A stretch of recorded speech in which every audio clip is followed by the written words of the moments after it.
आप हैं निष्कर्ष न्यूज के साथ और मैं हूं मनोज चतुर्वेदी। मनेर और दानापुर गंगा के गुस्से का सामना कर रहा है। जी हां, बाढ़ में दानापुर के दियारा क्षेत्र, मनेर के दियारा क्षेत्र पानी पानी हो गए हैं, डूब गए हैं।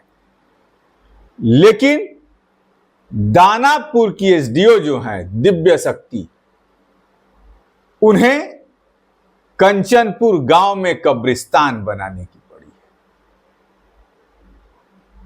है। जी हां, जबकि विधिवत हाई कोर्ट ने उस पर एक ऑर्डर पास कर दिया है, काम बंद है, लेकिन फिर भी वो इस मसले को क्यों इतना तुल दे रही हैं, किसके सिखाने पर दे रही हैं, ये तो वही जान। लेकिन हम आपको बता दें कि कंचनपुर में कब्रिस्तान का काम रुक गया है। बिहार के भाजपा के प्रदेश अध्यक्ष और भू राजस्व मंत्री डॉक्टर दिलीप जायसवाल ने बाकायदे डीएम को यह निर्देश दिया कि जितनी जमीन है अब जीएम अपनी रिपोर्ट देंगे। मामला कोर्ट में, हाई कोर्ट में चला गया है। क्या होगा यह तो वक्त बताएगा। लेकिन दानापुर की एसडीओ दिव्य शक्ति अपनी इस बेइज्जती को पचा नहीं पा रही है, क्योंकि एसडीओ है भाई, आईपीएस से आईएएस रैंक लेके आई हैं और कैसे हार मान जाएंगी। सरकारी ओहदे पे हैं, कुछ भी लिख देंगी, पढ़ देंगी, कोर्ट बुलाते रहे ना, परेशान तो कर देंगी कंचनपुर को। शायद उनके मन में यही है। लेकिन कंचनपुर का इतिहास भी शायद उनको पता नहीं है, जहां तक हमने कंचनपुर के इतिहास को खंगाला है। आज सुबह सुबह तड़के सुबह दो गाड़ियां पुलिस भर भर के कंचनपुर भेज दिया और गांव के एक एक घरों की तलाशी ली गई। मामला क्या, आप भी जानेंगे तो हंसेंगे। जिस समय बीटा के कंचनपुर गांव में कब्रिस्तान का निर्माण चल रहा था, उस समय वहां के लोगों ने विरोध किया, और जब विरोध किया तो गांव के लोग जुटे, क्योंकि वो जमीन तो भाई गांव की है, ग्राम सभा की जमीन है।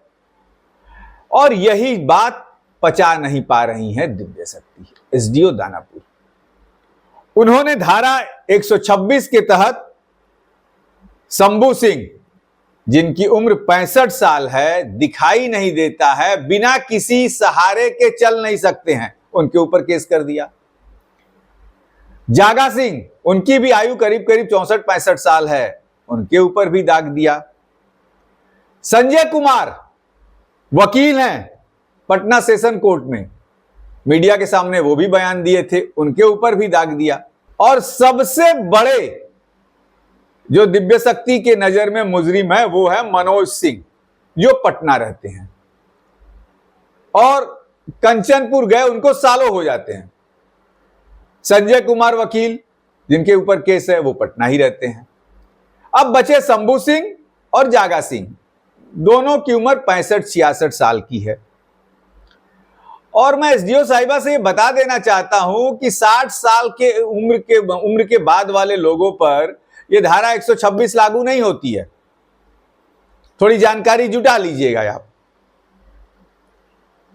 और पहले तो थाना इंचार्ज ने गांव के इन लोगों पे दबाव बनाया कि आके बॉन्ड भरिए, कि ऐसा नहीं करेंगे। भाई बॉन्ड भरे क्यों? उन्होंने गलती क्या की है कि बॉन्ड भरेंगे और लाखों लाख रुपए का बॉन्ड भरवाएंगी आप?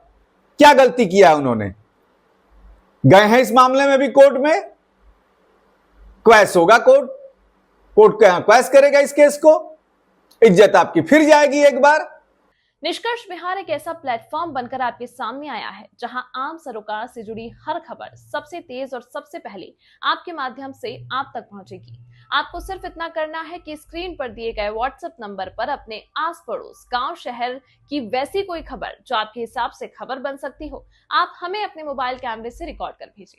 आपकी भेजी हुई खबर को निष्कर्ष बिहार की टीम द्वारा चयन कर आपके नाम के साथ सोशल मीडिया के हर प्लेटफॉर्म पर प्रसारित करने के साथ ही कुछ उम्दा चयनित खबरों को स्थानीय अखबारों के माध्यम से भी निष्कर्ष बिहार की टीम प्रसारित करवाएगी।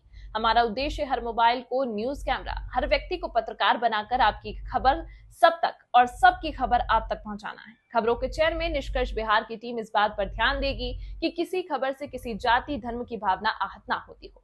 अथवा कोई समाचार किसी भी राजनीतिक दल विशेष को फायदा पहुंचाने के उद्देश्य से राजनीति से प्रेरित ना हो, अर्थात उस समाचार से सामाजिक सद्भावना और शांति व्यवस्था को खतरा ना हो। प्रत्येक सप्ताह सबसे ज्यादा व्यू पाने वाली खबर के पत्रकार यानी आपको निष्कर्ष बिहार की ओर से सम्मानित भी किया जाएगा। और आज जो सुबह उन्होंने तो हद ही पार कर दी। सैकड़ों पुलिसकर्मियों को 2 गाड़ी से भेज के गांव की तलाशी ली कि 4 लोग कहीं मिल जाए, उन्हें अरेस्ट करेंगे। भैया किस बात का अरेस्ट?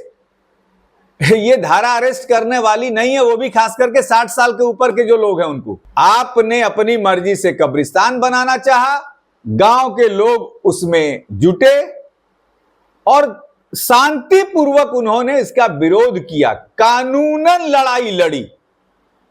यह नहीं था कि गोलियां चली, डंडे चले, पुलिस को कोई बल प्रयोग नहीं करना पड़ा। पुलिस शांत स्वभाव से थी, काम हो रहा था, कोर्ट का आदेश आया, मंत्री ने आदेश दिया, काम बंद हो गया।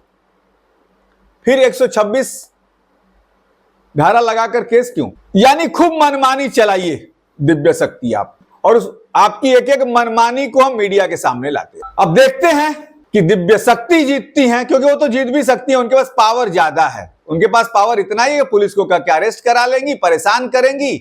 कानून की लड़ाई में नहीं जीत सकती एसडीओ दानापुर। अरे इतनी आपको पड़ी है, आईएएस है, तो जाइए ना, मनेर से लेके दानापुर डूब रहा है। दानापुर के बलदेव कॉलेज में 2-2, 3-3 प्रेग्नेंट लेडी जो आज और कल बच्चा होने वाले हैं पड़ी हुई है, उनको हॉस्पिटल भेजने का इंतजाम कीजिए। महिलाओं के शौचालय का इंतजाम कीजिए बलदेव स्कूल में। जमीनी जो चीजें हैं वो तो आप दिखाएंगी नहीं, देखेंगी नहीं, बस पड़ जाओ पीछे किसी के।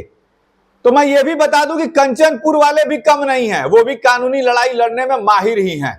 और ये आपने जो धारा लगा के 4 लोग 5 लोगों पे लगाई है ना, इस पे भी वो कानूनन जीत के आ जाएंगे, फिर आप मुंह की खाएंगी। आखिर कंचनपुर से आपको इतनी नफरत क्यों है?